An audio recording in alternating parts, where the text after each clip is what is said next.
दक्षिण पन्ना वनमंडल के लिए गौरव का क्षण है। दुनिया के सबसे ऊंचे उड़ने वाले प्रवासी पक्षी बार हैंडेड गूज ने पवई रेंज की सुनेही बीट में दस्तक दी है। पवई रेंज ऑफिसर नितेश पटेल ने इस दुर्लभ पक्षी को न केवल देखा बल्कि अपने कैमरे में कैद कर उसकी उपस्थिति की पुष्टि भी की है। रेंजर नितेश पटेल के अनुसार यह पक्षी मध्य एशिया और तिब्बत के ऊंचे पठारों से उड़ान भर कर आता है। इसकी सबसे बड़ी विशेषता 29,000 फीट की ऊंचाई पर हिमालय की चोटियों को पार करना है। जहां ऑक्सीजन नगण्य होती है वहां भी इनका विशेष हीमोग्लोबिन और शारीरिक बनावट इन्हें सक्रिय रखती है। पन्ना की आर्द्र भूमि और जलाशयों की स्वच्छता ही हिमालयी मेहमानों को यहाँ खींच लाई है। वन विभाग के विशेषज्ञों का मानना है कि सुनेही बीट में इनका दिखना कम मानवीय हस्तक्षेप और बेहतर जलीय परिस्थिति का प्रमाण है। विभाग ने अब इन मेहमानों की सुरक्षा के लिए गश्त बढ़ा दी और स्थानीय ग्रामीणों को भी जागरूक किया जा रहा है। ये हमारे यहाँ पे पवई वन परिक्षेत्र में सुनेही बीट में एक बंधा है, वहाँ पे बार हेडेड गूज के नाम से एक पक्षी हमने जो है अवलोकित किया है, जो कि मध्य एशिया से बहुत बड़ी उड़ान भर के हिमालय के ऊपर से आता है। अब यूं मान लीजिए कि लगभग 25-26 हजार फीट की ऊंचाई पर भी ये इस कम ऑक्सीजन में भी और एक विषम परिस्थितियों में इतनी लंबी दूरी तय करता है।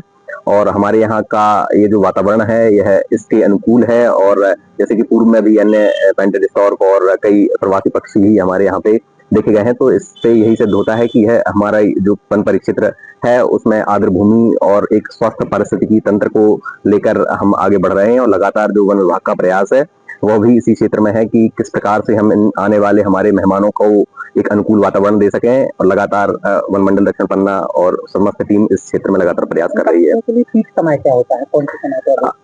ये मुख्य रूप से अक्टूबर नवंबर से आना शुरू हो जाते हैं, उसके पश्चात लगभग फरवरी के आसपास तक ये रुकते हैं। मतलब मुख्य रूप से जो ठंड का मौसम होता है वो इनके लिए काफी अनुकूल और सुखदायी होता है। एक और इसकी विशेषता है कि ये शाकाहारी या फिर एक तरीके से तिनके कर्ण इस टाइप की चीजें खा के जो है जीवित रहते हैं। एक तरीके से हंस की प्रजाति का, यदि हम इनको अपने देसी भाषा में कहा जाए तो हंस के समकक्ष या उसी से मिलता जुलता ये पक्षी होता है। अब आप भी बन सकते हैं सिटीजन जर्नलिस्ट, लड़ सकते हैं अपने हक की लड़ाई। अपने हक की लड़ाई में चाणक्य न्यूज इंडिया है आपके साथ। आज ही प्ले स्टोर से डाउनलोड करें Chanakya news India mobile app. उसके बाद मेरा पोस्ट पर जाकर अपडेट करें फोटो के साथ। हम बनेंगे आपकी आवाज, देश का तेजी से बढ़ता नेटवर्क, सच दिखाते हैं हम। जय हिंद। बच्चों के भविष्य से खिलवाड़, ग्रामीण क्षेत्र में गुम विकास, न्यायिक क्रिया में भेदभाव, दबी हुई गरीबों की आवाज, पर अब होगी जनता की बात। सड़क से पहुंचेगी संसद तक आवाज। सिर्फ सुन सरकार, देखिए चाणक्य न्यूज इंडिया पर खबरें जो आपको सीधे जोड़ती हैं हमसे, जिनका आपकी जिंदगी पर होता है सीधा असर। खबरों की वही तस्वीर,